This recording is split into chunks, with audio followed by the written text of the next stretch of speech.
ketika di Gresik ini kan DPT-nya kan sekitar 961.000 ya, sekian, bla bla bla.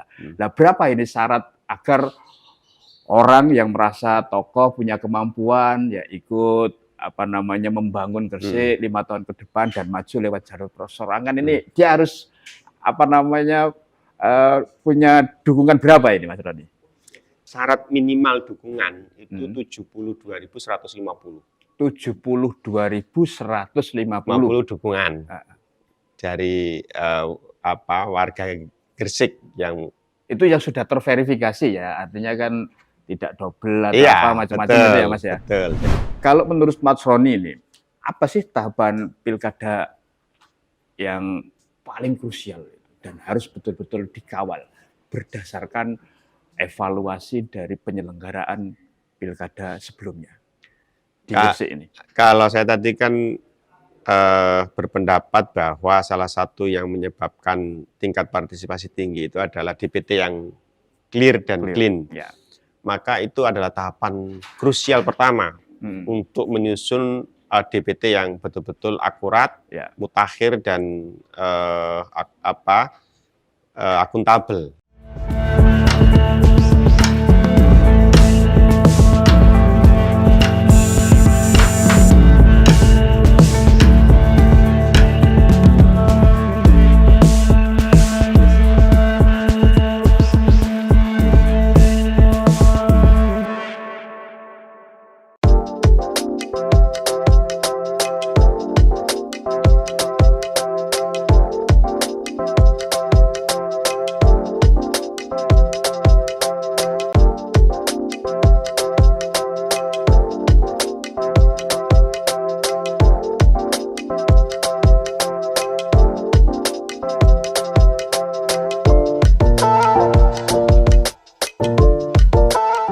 Assalamualaikum warahmatullahi wabarakatuh. Salam sejahtera untuk kita semuanya, Tribuners dan para pembaca setia Harian Surya, serta para pemirsa dimanapun Anda berada.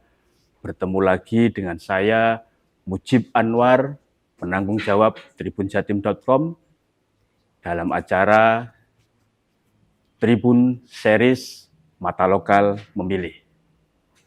Kali ini kita akan berbincang tentang menyongsong pelaksanaan Pilkada Serentak 2024. Nah, kita kali ini berkesempatan roadshow ke sejumlah daerah di Jawa Timur untuk mengetahui bagaimana tahapan persiapan, apa yang sudah dilakukan, dan apa yang perlu disampaikan kepada masyarakat untuk menyongsong gawe pesta demokrasi 5 tahunan di daerah.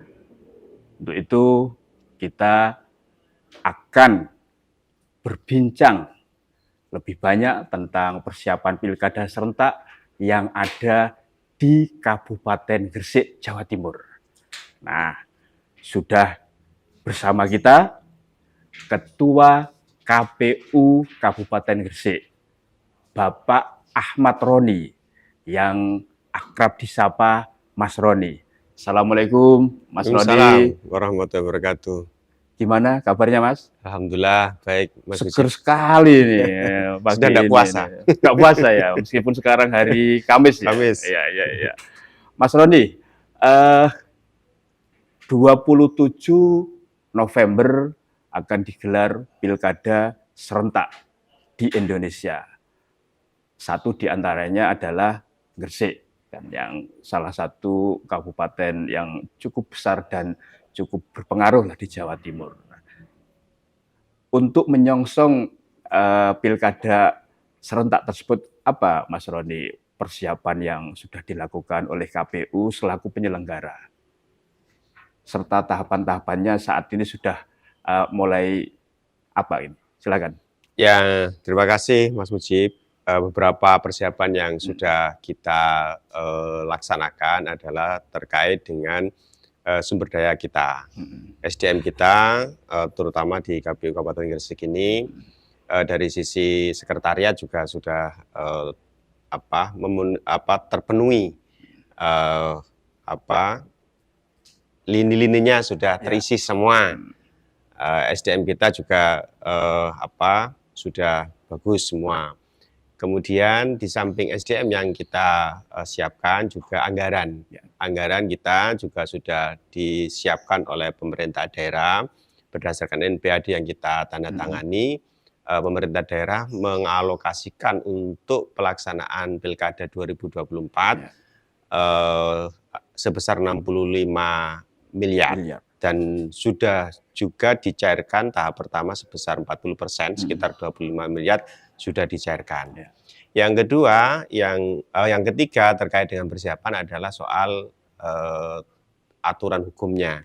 Aturan hukumnya, KPU juga sudah menerbitkan Peraturan KPU nomor 2 tahun 2024 terkait dengan tahapan itu, dan kita juga sudah menindaklanjuti dengan keputusan KPU Kabupaten Gresik. 3 hal itu yang sudah kita siapkan untuk menyongsong persiapan pemilihan kepala daerah di 2024. Termasuk ini Mas Roni, kan sudah mulai tanggal 23 ya dibuka untuk pendaftaran PPK.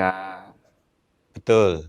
Itu kayaknya ini animonya sekarang tinggi sekali, khusus untuk Gresik ini. Betul. Sehari saja dibuka sudah ratusan orang pendaftar. Mungkin bisa dijelaskan, ini apakah karena ini pilkada serentak ini pasca pemilu yang Februari kemarin ini menarik masyarakat untuk ikut menjadi penyelenggara atau seperti apa? Ya, ini patut kita syukuri dengan animo masyarakat yang cukup tinggi untuk terlibat di penyelenggara pemilu. Seringkali kita di beberapa daerah itu kesulitan untuk rekrutmen badan ad hoc. Makanya kemudian ada tahapan yang namanya perpanjangan. Lah melihat pelaksanaan rekrutmen badan ad hoc di Gresik yang selama ini cukup bagus, alhamdulillah, kita tidak terlalu kesulitan karena memang kesadaran masyarakat untuk terlibat di penyelenggara pemilu cukup bagus. Tadi disampaikan oleh Mas Uji, di hari pertama aja kita sudah ada 190-an yang mengambil formulir akun di Siakba itu. Yang secara online itu ya? Ya, yang secara online. Tuh. Mas Roni, apa yang menjadikan penyelenggara ini seksi sehingga menarik banyak masyarakat Gresik untuk berpartisipasi, bisa menjadi bagian dari penyelenggara ad hoc ya untuk PPK itu untuk Pilkada 2024. Kira-kira apa itu? Apakah karena gajinya yang besar, ataukah nanti bisa dicatat dalam sejarah, oh saya ketika Pilkada serentak pertama kali di Indonesia itu ikut jadi panitia penyelenggara atau seperti apa? Normatif ya, normatif dalam artian ketika kita mewawancarai calon ad hoc itu selalu berpendapat ingin berpartisipasi dalam berdemokrasi di Indonesia dengan menjadi penyelenggara.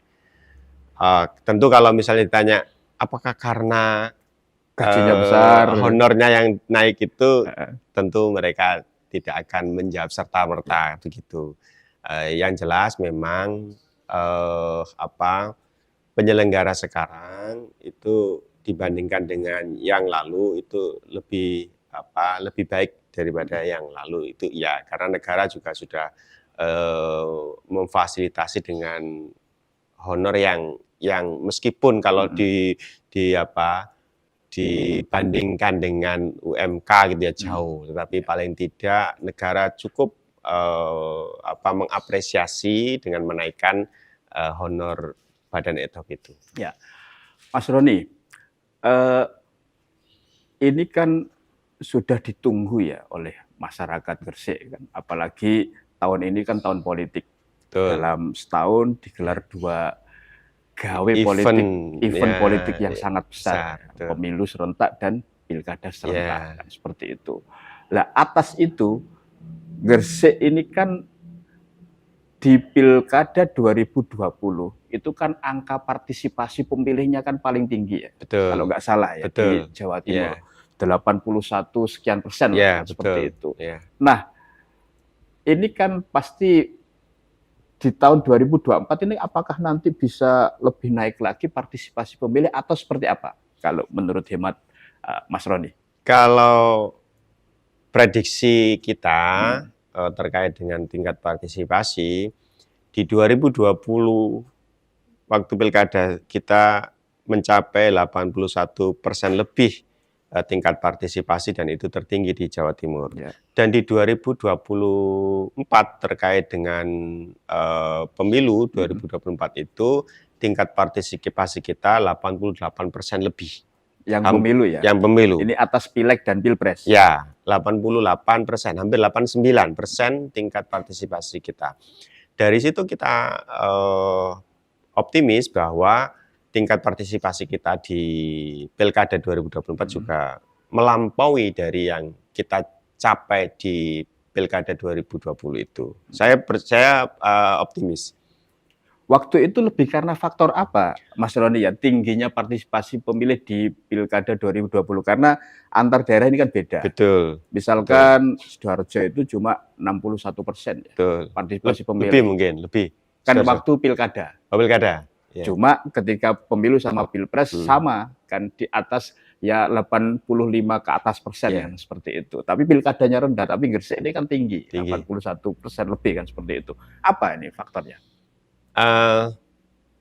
Ada banyak faktor yang mempengaruhi tingkat partisipasi itu. Ya, salah satunya memang sosialisasi. Ya. Tapi bagi kami, pandangan kami itu yang paling mempengaruhi tingkat partisipasi itu adalah peserta pemilu. Kandidatnya atau peserta pilkada. Kandidat itu sangat mempengaruhi. Karena peserta itu yang langsung berhubungan langsung dengan pemilih dan bisa menjangkau secara luas dibandingkan dengan kita misalnya yang sosialisasi itu yang ada keterbatasan. Ada keterbatasan. Di samping itu dalam pandangan kami yang mempengaruhi tingkat partisipasi itu juga DPT kita yang semakin bagus, semakin bersih. Jadi DPT bersih kita, dalam artian apa ini? Bersih itu dalam artian kegandaan minim. Kemudian data-data yang kira-kira ini tidak memenuhi syarat sebagai pemilih juga sudah dibersihkan oleh kita. Dari situ maka akan mempengaruhi tingkat partisipasi itu. Cara menghitung tingkat partisipasi.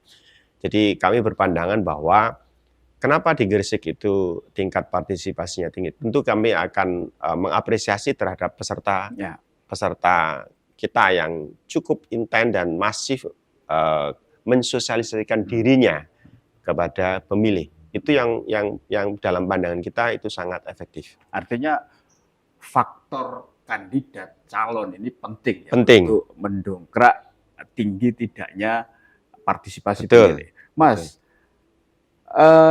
di 2020 itu kan Gresik calonnya kan cuma 2 pasang ya. 2 pasang. Pak Kosim sama Pak ini ya, Pak Yani. Kan seperti itu ya. Kosim, Gus Alif sama Gus Yani Bumin kan seperti itu. Nah, ketika 2 calon partisipasi tinggi. Ya. 2015 3 calon partisipasi tidak setinggi itu. Ya. 2010 lebih dari 3 calon, mungkin partisipasinya biasa-biasa saja kan seperti itu. Nah, apakah karena tingginya tensi politik di suatu daerah itu yang menjadi trigger sehingga partisipasi pemilih tinggi? Jadi tensi politiknya ini kan tinggi. Betul. Karena kan dia kan head to head kan, hanya 2 calon, rivalitasnya kan tinggi. Apakah itu yang jadi trigger? Bisa jadi itu juga mempengaruhi orang mau datang ke TPS untuk memastikan bahwasanya calonnya harus menang. Didukung menang ya. Kan gitu. Itu jadi ada semangat itu. Betul. Dan itu sebenarnya kami itu sepanjang dilakukan secara tidak sampai anarkis gitu ya. Itu kami itu senang karena senang dalam artian itu mengaduk-aduk psikologi pemilih. Iya, iya. Nah, kan gitu ya. Iya, iya, iya. Kalau psikologi pemilih itu teradu-adu, yang penting jangan sampai kemudian ada anarkis. Orang boleh berdebat ya, berdebat mengunggulkan calonnya masing-masing. Yang penting tidak sampai anarkis. Itu sebenarnya kita senang karena dengan begitu psikologi pemilih itu akan muncul sehingga dia pasti datang ke TPS. Nah, gitu. Itu. Nah, apakah kemudian dengan calon yang banyak itu kemudian akan menurunkan tingkat partisipasi? Belum tentu juga. Belum tentu juga. Karena kalau sama-sama bergerak, sama-sama mensosialisasikan dirinya, mensosialisasikan programnya ke pemilih, dan itu didukung dengan relawan-relawan mereka yang bergerak juga, banyak tentu juga akan menaikkan tingkat partisipasi. Tidak hanya kemudian bahwa kalau 2 pasti tinggi, belum tentu. Cuma faktualnya begitu, betul. Ketika 5, yang 2010 itu kan 5, kan tidak begitu tinggi. Ketika 3 pasang juga tidak begitu tinggi, tapi saat 2 pasang lumayan tinggi kan. Bahkan tertinggi di Jawa Timur kan. Ini kan luar biasa kan. Mas Roni, KPU selaku penyelenggara ini kan ibaratnya kan wasit ya. Wasit. Ketika kayak misalkan pilkada 2020 kemarin kan cukup tinggi ini tensi politiknya. Kan pernah tidak ada pengalaman gitu Mas Roni selaku penyelenggara wasit ini ketemper apa bola, kalau ibaratnya pertandingan bola wasit kan kadang kena tendang, ketemper bola atau apa istilahnya itu, atau ditekan, diintimidasi, pernah tidak? Punya pengalaman seperti itu, Mas? Alhamdulillah, saya 2 periode menjadi ketua dan hampir 12 tahun jadi penyelenggara pemilu, tidak pernah sampai bersinggungan atau sampai clash dengan peserta. Itu saya bersyukur sekali. Lah, kenapa nggak sampai begitu? Ya tentu sepanjang gini, penyelenggara itu sepanjang punya integritas yang kuat, kemudian menjalankan regulasi peraturan perundang-undangan sebagaimana mestinya, dan itu terkomunikasikan kepada peserta bahwa aturannya begini, harus begini, tersosialisasikan dengan baik, dan kita melaksanakannya dengan baik, insya Allah juga tidak akan itu yang saya pegang. Jadi sepanjang kita menyelenggarakan itu sesuai dengan peraturan perundangan dan peraturan perundang-undangan terkomunikasikan kepada para pihak dengan baik dan itu dipahami dan kita menjalankannya dengan konsisten, maka bagaimana mereka mau sampai nyinggung ke kita, kan gitu ya.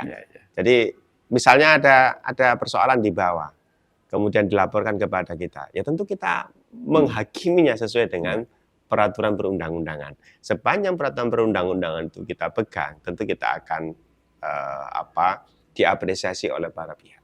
Artinya makanya 2 periode Mas Roni selalu diberi amanah sebagai ketua ya.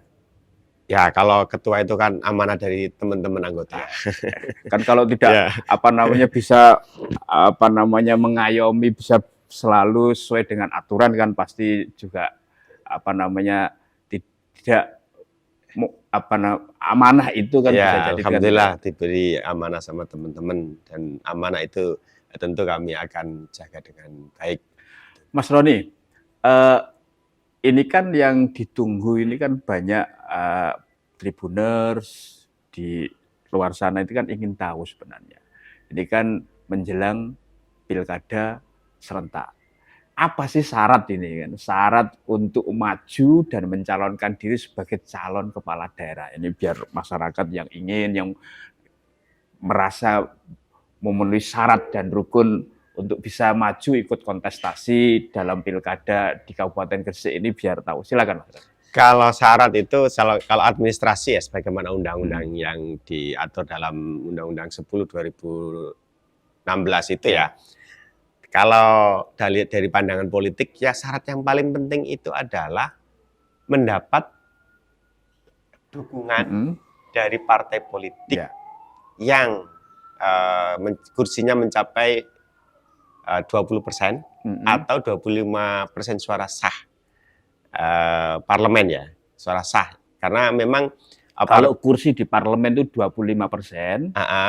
Kalau kursi suara pemilu 20 ya. Enggak, kalau kursi 20%. 20% kalau suara 25. sah 25%. Nah, gitu ya. Tetapi suara sah ini juga tetap dihitung partai-partai yang menduduki di parlemen. Partai yang di luar parlemen tidak bisa mengusung. Artinya syarat utamanya itu ya, itu diusung oleh partai politik. Diusung.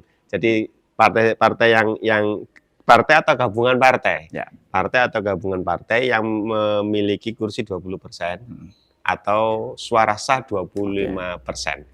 Kalau dari kacamata kita ya itu yang paling utama, paling krusial gitu ya. Nah, bagaimana dengan seseorang yang ternyata kemudian tidak mendapatkan rekom atau tidak diusulkan oleh partai politik, masih punya peluang untuk mencalonkan diri dengan jalur calon perseorangan. Yang independen itu Mas ya. Independen kalau publik ya independen itu, betul. Terus untuk yang kalau capture misalkan di Kabupaten Gresik ini Mas, atas ini kan dasarnya adalah hasil pemilu 2024 ya. Betul. Yang untuk mengusung calon ini. Betul. Kira-kira nanti kalau berdasarkan capture hasil itu, potensinya ini nanti ada berapa pasang calon yang lewat partai politik. Belum nanti yang tadi Mas Roni sampaikan lewat jalur independen tadi. Berapa Mas kira-kira? Kalau politik itu kan tidak bisa dihitung secara matematis ya. Tetapi karena ini kan kita ngitung secara matematis saja. Atas persentase tadi. Persentase. Memang kami sampai hari ini juga masih belum melakukan penetapan hasil maupun penetapan caleg terpilih. Tetapi berdasarkan suara perolehan suara yang sudah kita tetapkan di pleno yang lalu itu, memang ada dua partai politik yang tanpa berkoalisi itu bisa mengusulkan sendiri. Ada dua partai. Apa itu Mas? PKB sama Gerindra. PKB ini berarti berapa kursi ini dia? PKB itu kalau berdasarkan suara yang diperoleh suara belum penetapan ini, itu kira-kira 14 kursi. Kalau Gerindra itu kira-kira 10 kursi. Itu berarti kan sudah sementara syaratnya cuma minimal 10 kursi. Itu bisa berarti mengusulkan calonnya sendiri tanpa perlu koalisi perlu bergabung dengan partai yang lain. Nah, partai-partai yang lain masih memungkinkan untuk bisa bergabung. Nah, kalau dari kacamata matematik seperti itu, mestinya minimal 3 yang diusung oleh partai. Yang diusung oleh potensinya partai. Potensi itu yang diusung oleh partai minimal 3. Kalau hitungan matematis kan begitu ya. Tapi bisa juga nanti kan kemudian sampai 4 gitu. Bisa. Khusus calon independen atau perseorangan Mas Roni. Ketika di Gresik ini kan DPT-nya kan sekitar 961.000 ya, sekian bla bla bla. Nah, berapa ini syarat agar orang yang merasa tokoh punya kemampuan ya ikut membangun Gresik 5 tahun ke depan dan maju lewat jalur perseorangan ini dia harus punya dukungan berapa ini Mas Roni? Syarat minimal dukungan itu 72.150. 72.150 dukungan dari warga Gresik yang itu yang sudah terverifikasi ya, artinya kan tidak double atau macam-macam itu ya Mas ya. Betul. Jadi 72.000 itu nanti distorkan kepada KPU, kemudian nanti KPU akan melakukan verifikasi administrasi, juga melakukan verifikasi faktual. Ada sampai gitu ya? Itu harus diverifikasi secara faktual untuk memastikan bahwa dukungan itu benar-benar nyata. Nah, itu yang harus dipenuhi oleh calon perseorangan untuk bisa maju sebagai calon bupati lewat jalur perseorangan. Artinya kan ini kan kalau Gresik itu kan 18 kecamatan ya. Berarti kan 72.000 sekian tadi harus tersebar di berapa? Di 50% lebih. Berarti 11 atau 10? 10. Oke. 10. Itu. Mas, potensi ya calon perseorangan kan pernah ada ya di Gresik di tahun 2010 ya. Ya, saya ingat saya 2010 ada. 2010 ya, ada kan seperti itu. 2015 kayaknya satu ya itu ya masuk perseorangan ya. Nggak ada ya. Nggak ada. Yang 2010 saja ya, Ya. yang ada ya. Dari 4 parpol, 1 kan perseorangan itu kan seperti itu. Nah, kalau ini potensinya sekarang ini sudah mulai ada ini enggak tanda-tanda enggak bahwa perseorangan juga sudah kan harus lebih dulu ini untuk pengumpulan dukungannya. Betul. Gimana, Mas? Sampai hari ini kami belum menerima, biasanya kan gitu-gitu kan konsultasi gitu ya. Betul. Konsultasi kepada kita, nanya-nanya kepada kita. Nah, itu sampai hari ini belum ada yang konsultasikan atau menanyakan perihal calon perseorangan itu. Jadi saya kok masih belum yakin nanti kalau kemudian menjelang penyerahan itu ada.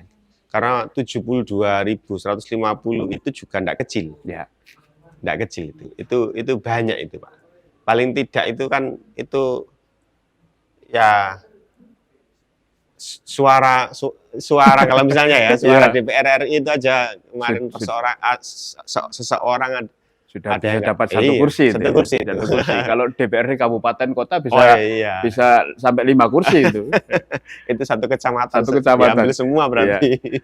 Mas, kalau untuk TPS, Mas, apakah akan berkurang untuk di pilkada ini sama yang pemilu kemarin? Kalau pemilu kemarin kan kalau nggak salah ini ya 3763 ya. Ya, betul. Ya, 3673. 3673 ya. 3673 dan 3673. Ya. Nah, untuk pilkada ini apakah berkurang? Kan biasanya kan kalau pemilu itu kan lebih banyak kan seperti itu. Kalau pilkada bisa lebih sedikit atau seperti apa? Jadi di pilkada itu kalau mengacu undang-undang pilkada maksimal pemilih per TPS, itu 800. Oh, lebih banyak. Lebih banyak. Karena kartu suaranya sedikit ya. Ya, 800 pemilih. Kalau di pemilu itu kan paling banyak per TPS itu 500. Tetapi kan kemudian ada kebijakan dari KPU RI yang kemudian membatasi jangan sampai lebih dari 300 pemilih yang per kemarin TPS ini ya. Mengingat surat suaranya kan 5. Ya. Nah, apakah nanti berkurang jumlah TPS kita di pilkada nanti? Saya yakin sangat berkurang. Karena itu tadi kita memampatkan jumlah atau memampatkan jumlah pemilih di TPS itu, gitu ya. Karena ketentuannya memang bisa sampai 800 dan memang kita didorong oleh pimpinan kita untuk kemudian efisien dalam menyusun TPS itu. Terkoreksi menjadi kira-kira berapa, Mas? Dari 3673? Dari 3673 itu kira-kira 2.200-an. Terkoreksi segitu ya? Menjadi 2.200-an lah kira-kira. Berarti lebih dari ini ya, ya 30%-an lah terkoreksinya. Iya, itu. Jadi gitu. Mas, kalau menurut Mas Roni ini, apa sih tahapan pilkada yang paling krusial dan harus betul-betul dikawal berdasarkan evaluasi dari penyelenggaraan pilkada sebelumnya di Gresik ini? Kalau saya tadi kan berpendapat bahwa salah satu yang menyebabkan tingkat partisipasi tinggi itu adalah DPT yang clear dan clean. Ya. Maka itu adalah tahapan krusial pertama untuk menyusun DPT yang betul-betul akurat, mutakhir dan akuntabel. Ya. Itu yang tentu menjadi prioritas kita untuk memastikan tahapan itu berjalan dengan baik dan benar. Karena kita untuk penyusunan DPT itu kan melibatkan PPDB, petugas coklit gitu ya. Nah, itu yang tantangan kita untuk merekrut PPDB yang benar-benar bisa bekerja dengan baik dan benar. Itu tantangan yang pertama, itu masuk krusial itu. Yang kedua adalah tahapan pencalonan. Ya. Pencalonan, apalagi nanti kalau misalnya tadi Mas Uci menanyakan potensi calon perseorangan itu ada apa tidak. kalau misalnya ada, itu juga krusial dalam hal untuk verifikasi ya, terutama di verifikasi administrasi maupun faktualnya. Karena verifikasi administrasi itu waktunya juga agak pendek, sehingga kita membutuhkan ketelitian dan kecermatan. Itu termasuk yang krusial. Pencalonan, baru kemudian tahapan pungut hitung kalau kita ya. Kalau kampanye itu dari sisi pandangan KPU, nanti kan itu wilayahnya Bawaslu untuk bagaimana memastikan jalannya kampanye berjalan dengan baik, itu Bawaslu. Jadi 3 hal itu menurut kita yang cukup krusial. Jadi mulai dari penyusunan DPT, kemudian pencalonan, dan juga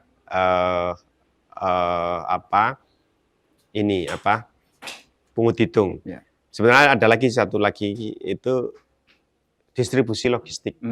Itu juga krusial bagi kita. Kenapa? Karena kita memiliki satu pulau yang ada di Bawean itu. Ya, itu juga tantangan kita.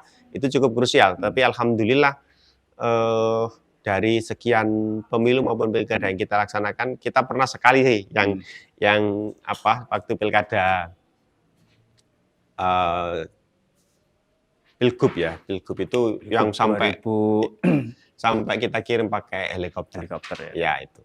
Selebihnya alhamdulillah berkat koordinasi dengan para pihak, distribusi logistik berjalan dengan baik. Untuk ini Mas, isu soal money politik, hoax, sekarang ini kan eranya media sosial yang selalu muncul ya, untuk apakah itu menjelekkan perorangan, lembaga, atau apa, black campaign, dan seterusnya. Bagaimana antisipasilah dari KPU dengan semua stakeholder penyelenggara lainnya? Ini kan setiap kali gelaran politik, pilkada, pemilu kan selalu muncul ini kan seperti itu. Betul. Terkait dengan isu money politik maupun hoax, yang paling berperan di situ sebenarnya adalah Bawaslu ya. Tapi kita sebagai penyelenggara punya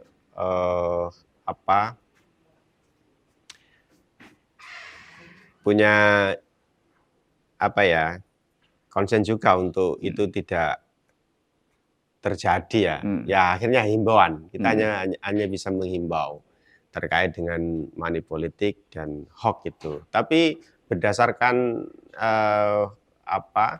tracking ini ya, beberapa kali kita lakukan pemilu itu, yang hoax terutama ya, yang hoax itu sepertinya lebih berkurang dibandingkan dengan awal-awal era medsos awal. Oh gitu ya. Ya, lebih berkurang. Atau karena ada undang-undang ITE. Ada undang-undang ITE dan kemudian para penegak hukum juga bekerja dengan baik. Sehingga kemudian orang mau melakukan hoax itu juga mikir-mikir, karena aparat bergerak dengan cepat. Oh, berkurang ya Mas ya? Kalau dalam data kita itu berkurang dibandingkan dengan yang ketika awal-awal medsos itu. Nah, itu seiring dengan melek informasi masyarakat kita, juga orang mau melakukan hoax itu kalau kemudian tidak dengan sangat jitu itu mungkin juga pasti mudah ketahuan oleh publik. Oke, Mas Roni, ini kan biar pilkada 27 November nanti di Gresik ini adem ayem aja, kita nyeruput kopi nih, kayak enak ini, kopi khas Gresik ini ya. Gresik, khas kopinya, banyak warung kopi. Iya, kan kalau ada kopi Gresik itu kan pasti namanya ini ya, Sudi Mampir. Masih ini ya, kalau di Surabaya itu warung kopi Sudi Mampir itu pasti Gresik ya. Kan seperti itu. Warung kopi deplokan, wah enak sekali ini.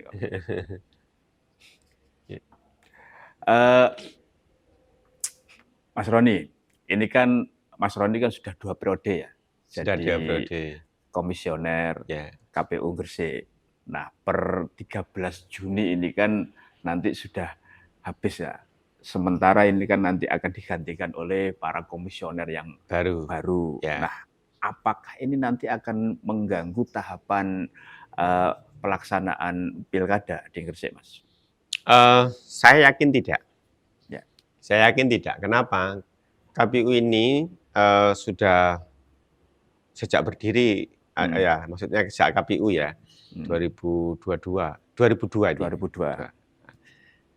Sistem yang dibangun oleh KPU sudah settle ya? Sudah settle. Jadi sudah settle. Jadi kekhawatiran terkait dengan pergantian pimpinan itu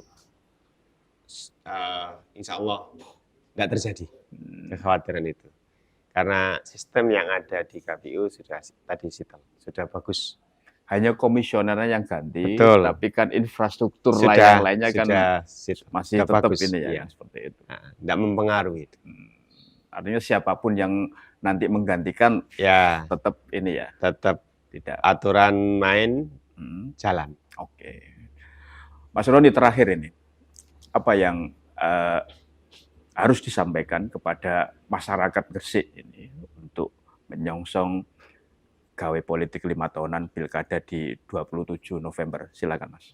Terima kasih, Mas Suci.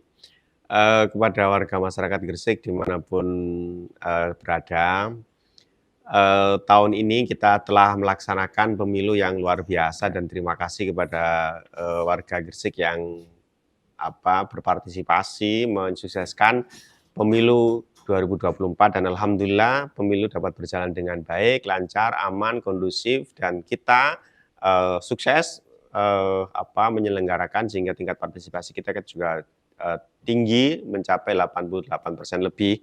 Mari kita jaga kondusivitas penyelenggaraan pemilu dan pilkada yang akan datang. Kita sebentar lagi tanggal 27 November akan menyelenggarakan pemilihan kepala daerah, bupati, dan wakil bupati. Tentu harapan kita, mari kita mensukseskan pilkada ini dan lebih menaikkan tingkat partisipasi. Kalaupun di 2020 kita baru 81, mudah-mudahan paling tidak sama dengan pemilu 2024 ini mencapai 88% atau lebih. Nah, mari kita songsong pilkada ini dengan riang gembira. Mari kita pilih pimpinan kita yang benar-benar bisa mengaspirasikan atau bisa memenuhi aspirasi-aspirasi kita dengan baik, menjalankan tata kelola pemerintahan dengan baik, mensejahterakan masyarakat Gresik. Mari kita pilih pemimpin kita yang berkualitas. Terima kasih. Tribuners dan pembaca setia harian Surya, serta para pemirsa dimanapun Anda berada, demikian tadi bincang kami di acara Tribun Series Mata Lokal Memilih bersama Ketua KPU Kabupaten Gresik, Bapak Ahmad Roni. Kita bertemu lagi dalam acara Roadshow Politik dengan para tokoh-tokoh politik dan penyelenggara pemilu di berbagai wilayah Jawa Timur. Saya Mujib Anwar undur diri. Assalamualaikum warahmatullahi wabarakatuh. Salam sejahtera untuk kita semuanya.